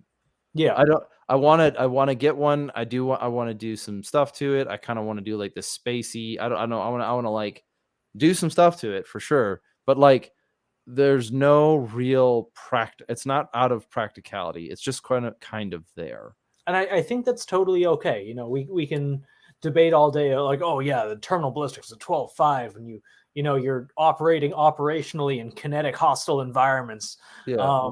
Well, I mean, some was it guns can King just be Connects fun. Media gets that one, Oh yeah, situational, yeah. like Punch out, go to work. yeah. But my I'm probably pronouncing his tag wrong. But I mean, like, I have no grounds to stand on. I am the proud owner of a Warsport LVOA. Yeah. So like, I cannot throw, I guess, shade in that sense of like, I understand what that gun does and what it was and what it wasn't, and I'm very glad I have one. But it fits a certain category, let's just say. So That's the airsoft gun, right? a Warsport LVOA, it's the as a good friend of mine refers to it as, it's the uncircumcised rifle. Holy Christ! I just looked it up. Yeah, so I have a Gen 1. Probably actually would be considered a Gen 2, but Yeah. I have one of the old. I have one of the ones that I have one of them that before they went south, I was Yeah. able to acquire one, and For whatever reason, I just looked it up, and all of the first results are airsoft guns, and then it was all the way at the bottom of the page, it's the real rifle. yeah, it was like the really long rail, and it was like one of the early times. It was in the early ages of like the boutique AR-15. Yeah, before the M-Lock thing. Yeah, I mean, it's heavy, and I've used it in competition before, and I have the full length version and whatever, but it's like, it was like that early time where like AR-15s were starting to there was like really expensive options on the market. And like, Yeah. funny thing is, I missed the entire early era of the AR-15 because I was in the military from 08 to 13. That means I missed the entire sunsetting of the law. It just never had any relevance to me. I grew up with a Mini 14, and then I was introduced to the AR platform. Really? Was that your first gun? No, it was my father had one, and so You know, like that was like the field gun kind of thing. If I wasn't out with a 22, I'd take the Mini 14 out with me. Yeah. So when I shot an M4, I was like, this isn't anything special. Because I had grown up on the AR-15, and you know, there's more to it. I don't want to get everyone twisted. Yeah. But yeah, you know, so like now, you know, so I missed like the 08 to 13 time frame where like AR-15s were starting to come back into the market, and the American assault weapon ban had sunset, and all this other kind of stuff came out, and it was interesting to see my integration. But now that's just me. Just now there's so much more. It's unbelievable, and so there's it's not a surprise that the LVOA didn't make it. It was like it was pretty niche. Like It looks neat though. Like I can see the drawbacks. I can see quite like it's not, but it's cool. Guns can just be fun. Gun can yeah. genuinely just be fun. Yeah, it's one of those where like I like this gun. It shoots like the one that I have. It shoots amazing. It's super flat, super soft, super accurate. Like great gun, but it's like 11 pounds. Yeah. It feels heavy. It's probably not 11, but it's heavy. And What's the length on it? I've got the 16-inch barrel. Yeah. Yeah. You know, I've got and it's not a light barrel. So, Yeah. but like 11 pounds all set up. Not to again like right now from boredom, but I'm genuinely curious. No. So I've got I've actually decided I've done some or you know, some parts swapping out on it. So it's a War Sport rail it's a War Sport rail barrel gas system on a American Defense Manufacturing matched upper and lower with an ambidextrous control system. Before that was super mainstream. With a Magpul, their earlier SLR stuff. No, it's the like the one of their. It's not the PRS stock. It's the other one. And then I've got a Hyperfire flat face trigger. I've got a Hyperfire trigger in there. It's they've got a code name for it. It's the one that's coded. It's a great trigger, fantastic for competition. And then a JP Enterprise silent capture spring system and bolt carrier group in it with a Vortex 1-6 on top and like offset irons and stuff like that. So it's a she's a heavy beast. I understand. There's no ounce of lightning done to it. And so probably altogether with optic, it's probably around 10 pounds, maybe 11. Yeah. Somewhere in that 10 to 11 range, which, you know, I can see how that would be a pain. Yep. I mean, I've got some sort of foregrip on it. I can't remember who makes it. But it's a beautiful gun and it shoots amazing. Yeah. But that's the important thing. Like that is, well, understatably important, I think, that it actually fucking works and you like shooting it and it does what it sets out to do. Mm-hmm. But like I've put like a laser on and a light on it before, and even putting those two things on the gun makes it so heavy that like it's operationally not operational. Yeah. Oh, dude, I understand that intimately. Mm-hmm. From Canada, you know, the land of the cold and the 18.7-inch barrels and basically everything. That's what your laws are, 18.7? Yeah, yours is 16 inches for it to not be an SBR. Ours are 18.5, and that usually brings it out to 18.7. You can't pin and weld either. Yay. It counts it as the rifling. So. Oh, interesting. Yep, see, and like the wording of the law is, you know, done in a way where you can't really futz it at all. Okay. But it leads to everyone running like 13-pound carbines. Yep, I believe it. It's a heavy long boy. Yeah, you're essentially running around with a FAL. So why don't you just get a FAL? They're illegal. Oh, by name? Yep. Oh, and all variants thereof. Oh, it sucks. Geez. It sucks. Like if a politician sees something on television and it looks scary, it's banned by name. So like switchblades, butterfly knives, like FALs, the SPAS 12 for literally no reason is just banned.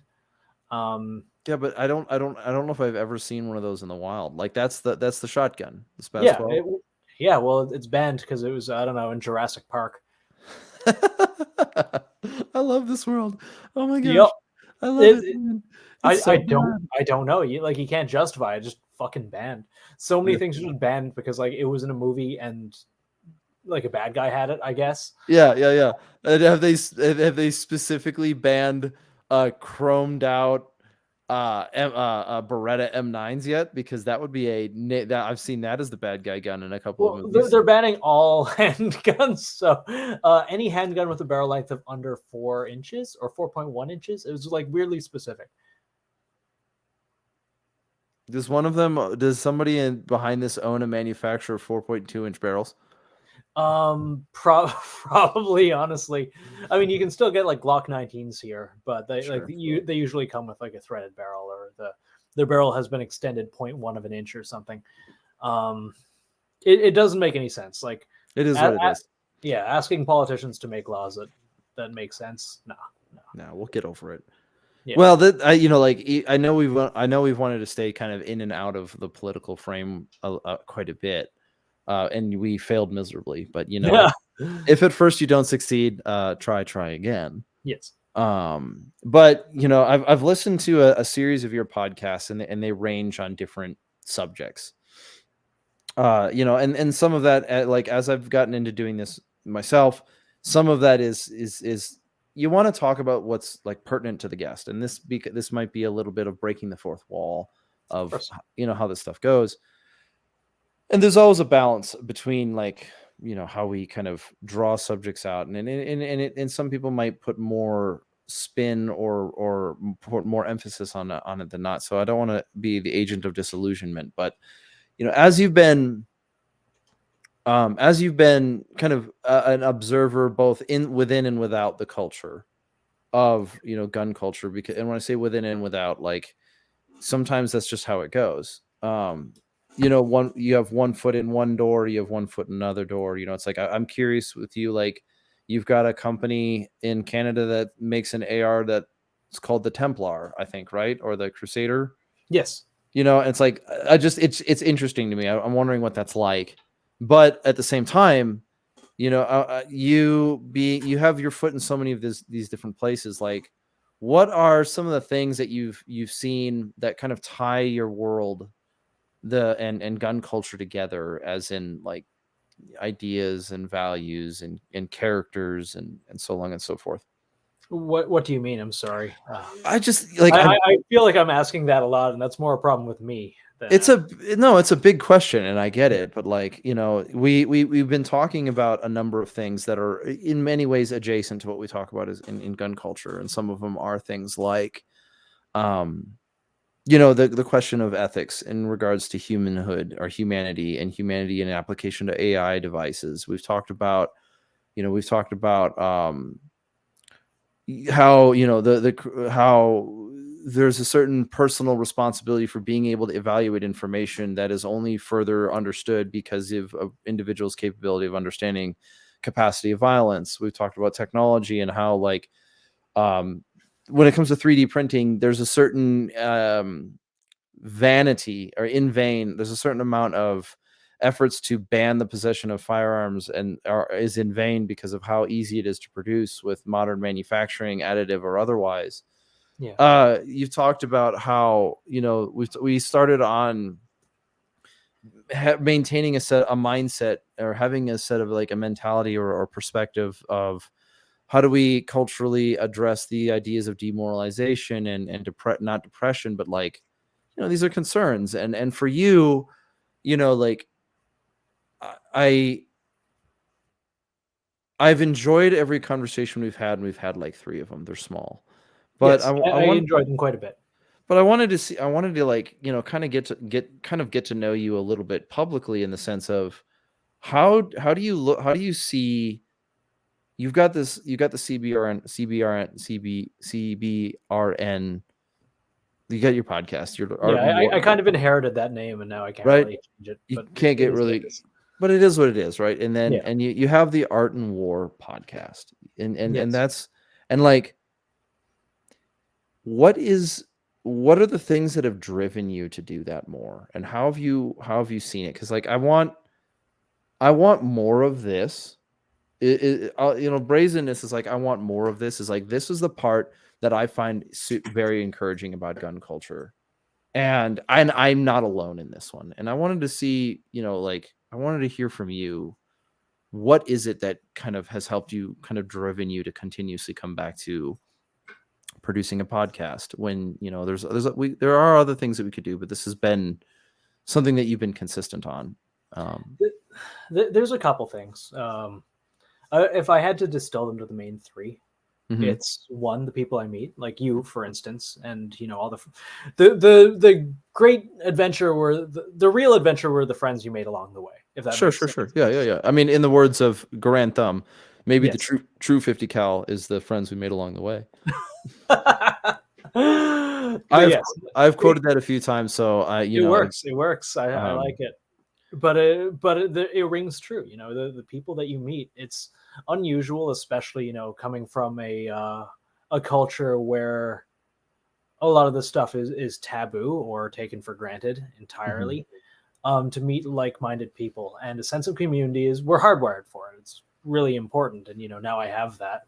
I can't imagine going any other way. It is just one of many interests that I can align myself and find friends and other people with. And obviously, no one should make guns their personality. That's just unhealthy. And if you're one of the people that do that, please go outside.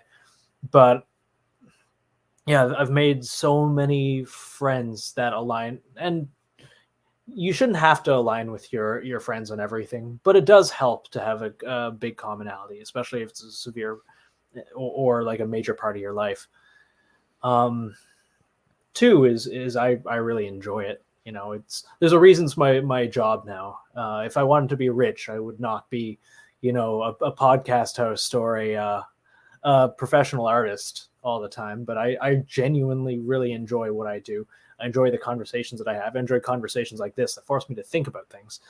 And I really like being part of this culture as it goes forward. It's immensely humbling.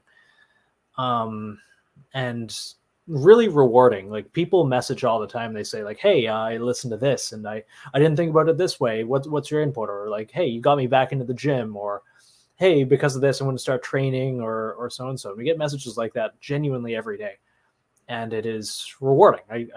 I don't want to put something that is ostensibly, at least to me, good into the world and take it away. Like I find it immensely rewarding and again quite humbling. And did I say I had three things? I'm sure I had three things when I said that, but The I, main, I mean, the first two ones the big two that you talked about is friends, because I do the same thing. yeah, Like I'll start on that, and then I'll kind of like, but it was that there are relationships that you've been able to, that you've been a part of, and yeah, I don't, and I think, and one thing that gun culture has been more guilty of in the past than it has been lately is becoming very cynical yes, of, like, it's this overemphasis on nihilism or cynical, where like every quote unquote influencer is a shill, every gun that's released is a cash grab, every, yeah. like I hate that. it essentially, I mean, it's and like, I'm not trying to speak over with you. I'm trying to say, like, it has had reasons. People have had valid reasons to be suspicious of various things. Of course, We have all been burned in the past. We have all trusted people we shouldn't have trusted. We have all not trusted people we should have.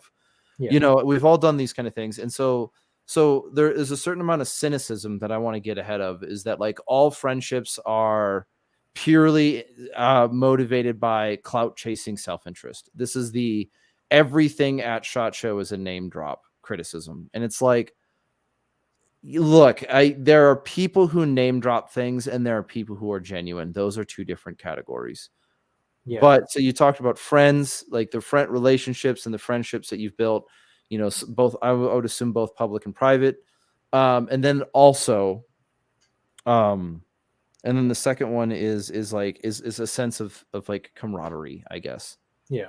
of duty and duty and camaraderie, that like you believe that you're putting something good into the world, and you're thankful for it, or you're dedicated to it, I guess is probably the better way of saying Yes. I might be, viewing myself with a level of self-importance that's not based in reality, but it feels nice. It's, my little surge of serotonin, dopamine, whatever, whenever I see that. So that's nice.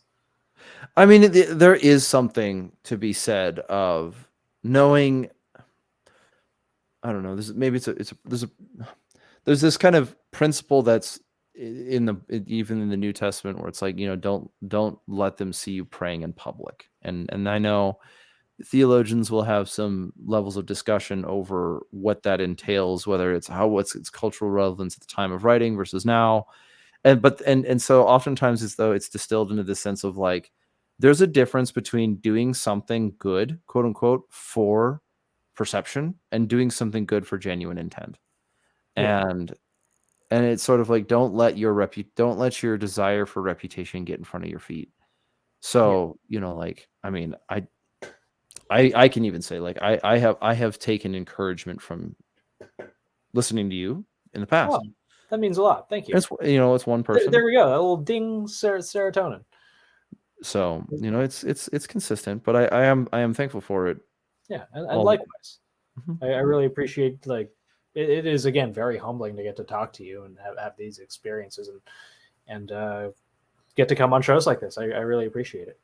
Oh no, absolutely. Like, as much as we can talk about um hierarchy, and I think one of the risks of stating a value that you hold is then you'll be beholden to it. Yeah. And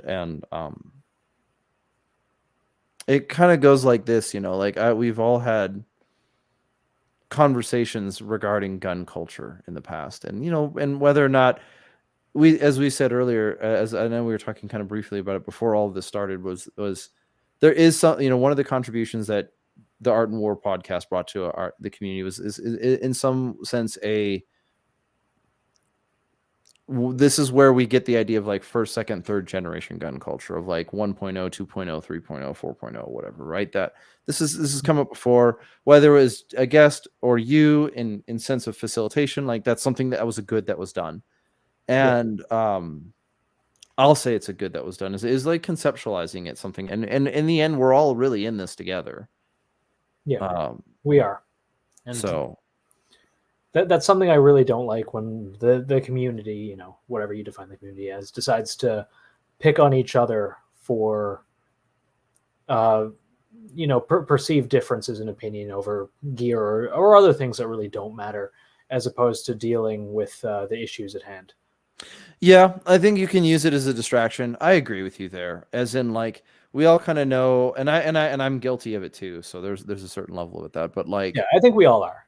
there's a certain amount of it's importance that's put on things that we've seen ourselves make corrections. One classic example, and that I've talked about in the past, for me, is that, like, at one point in time, I was the 45 is better than the 9mm guy.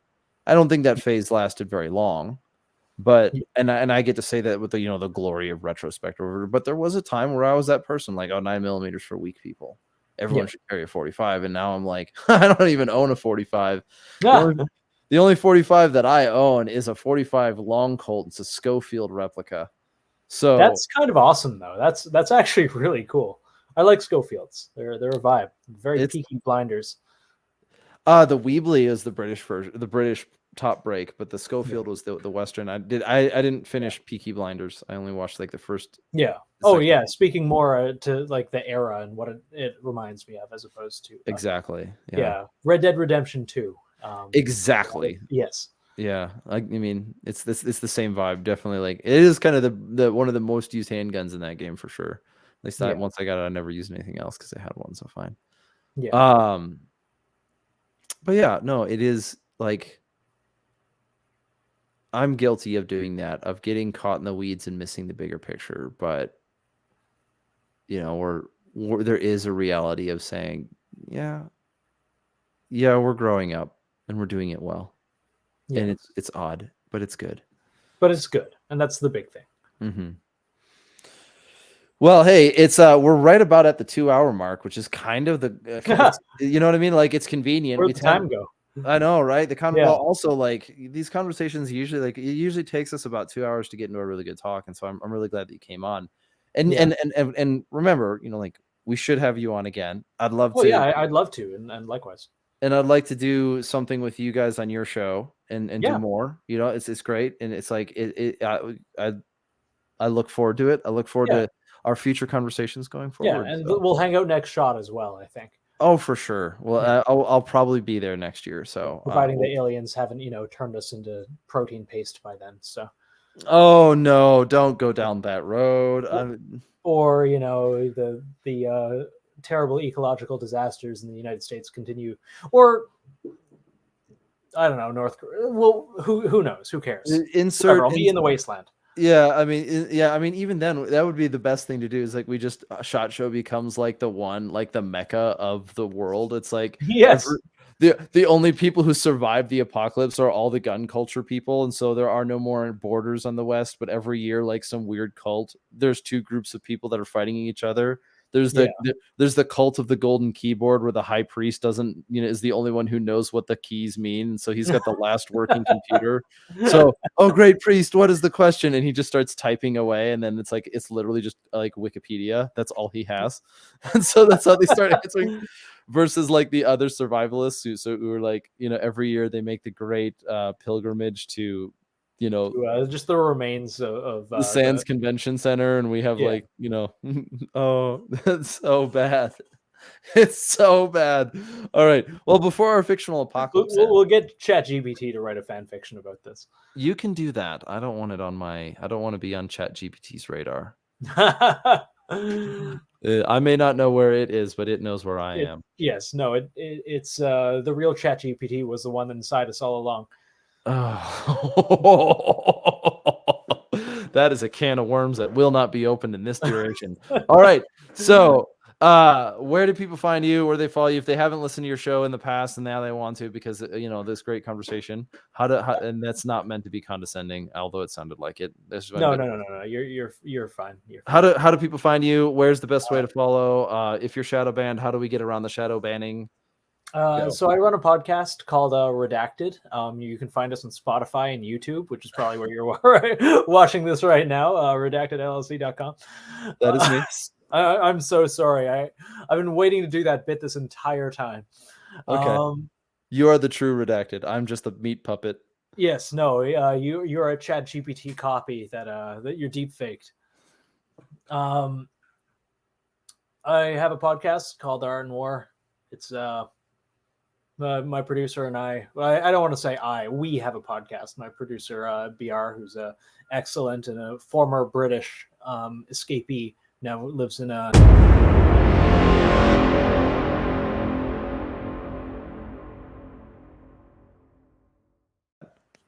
We should talk sometime. Yeah, he's a good guy. I think you'd get along. He's got some stuff going on tonight, or he would have been on as well. No, that's fine. And yeah, got a page, CBRN Art, post some cringe memes sometimes, and some guides on how to do really basic stuff and some not so basic stuff. And yeah, it's a good time. If you ever want to take part in that aspect too, just let me know. Always looking for people to help write guides on how to not die in the woods and otherwise. Let's have a conversation with that. Yeah, let's see what we can do. I'd like that. I'd love to, share the word, share the knowledge, or whatever we wanted to do. So, sounds good to me. Well, well, thank you. So that's CBRN Art is on Instagram, and that's the only social media I have any patience for. And even then, I check it like twice a day. Okay. Well, that's good to know, because then that's one way to find it, and then the other one is if you're on like Apple or Spotify, it's the Art and War podcast. Yes, indeed. Yes, because I found you on Apple. I've never looked for you on Spotify because I now use the Spotify. But yes. I'm rebuilding my library. Yes. So there's that. But alrighty, cool. Well, it's been a great conversation. Thank you very much. I look forward to having you on again. This is we're making progress one day at a time, whether it's individually or culturally. So I do appreciate that. So yeah, thank you very much. And so thank you for having me. The pleasure's all mine. Oh, absolutely. And then for those who are still listening, we do appreciate We appreciate your support. If you want to support the channel, you want to support the show, you can head over to redactedllc.com. That's where our merch is going to be. And if you are familiar with how our operations run, you know that it starts with a postcard. If you bought something from us, we will send you a postcard. If you have never purchased anything from us, and you're not interested in picking up anything from our site, we are, or third, if you are interested in supporting the channel, all three options entailed, and you want to be a part of the operations, we are opening up a subscribe star so that we can keep the lights on, we can keep the show rolling, we can build on to bigger things, working on things like studios and production. So thank you very much for your support. Thanks for following. This has been the Redacted Culture Cast, where our primary interest is gun culture and the philosophy of violence and how we understand what we believe in regards to these things. Today's guest, thank you very much, Nathan, for coming on. Anytime. I really appreciate it. Absolutely. And we will see you soon.